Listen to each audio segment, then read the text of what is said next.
অন্যায় প্রতিবাদ করাতে ভারতীয় জনতা পার্টির প্রথমে শ্যামবাজার থেকে মঞ্চ ভেঙে দেওয়া হয়। যেভাবে তারা মানুষের আন্দোলনকে, মা বোনেদের রাত্রিবেলার আন্দোলনকে দুষ্কৃতি ঢুকিয়ে আর্জি করে ভাঙচুর করিয়ে বন্ধ করবার চেষ্টা করছিল।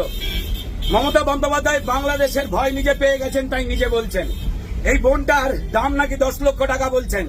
আজকে সকালবেলা থেকে প্রতিবাদ আন্দোলন যখন ভারতীয় জনতা পার্টির আমাদের লোকজনেরা করতে গেছিল, ওখানে রূপা গাঙ্গুলি রয়েছেন, অগ্নিমিত্রা পাল রয়েছেন, বাকি অন্যান্য নেতৃত্বরা যখন রয়েছেন, এবং আমরা যখন কালচারাল সেলের পক্ষ থেকে প্রতিবাদ করেছি, রাস্তা নাকি জ্যাম হচ্ছে, এই অজুহাতে আমাদের মারধর করে গ্রেপ্তার করা হলো। এখন লালবাজারে নিয়ে যাওয়া হচ্ছে। ঠিক আছে, এবার সবাইকে বলবো যে রাস্তায় নেমে আসতে, এরা কাউকে ছাড়বে না।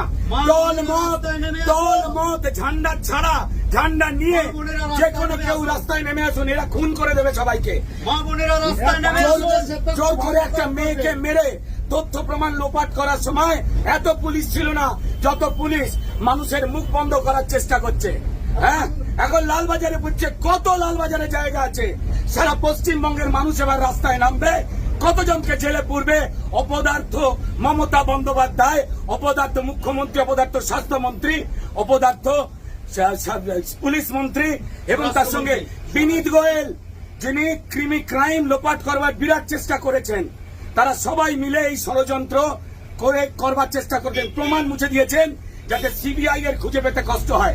কেউ ছাড় পাবেন না, সবাই গর্জে উঠুন।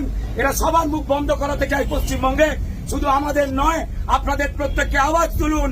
মায়েরা, বোনেরা, 14 তারিখ রাত্রিবেলা স্বাধীনতা দিবসের 12টা বাজবার পর ভোর রাত্রিরে প্রচুর মা বোনকে অ্যারেস্ট করা হয়েছে, মারা হয়েছে।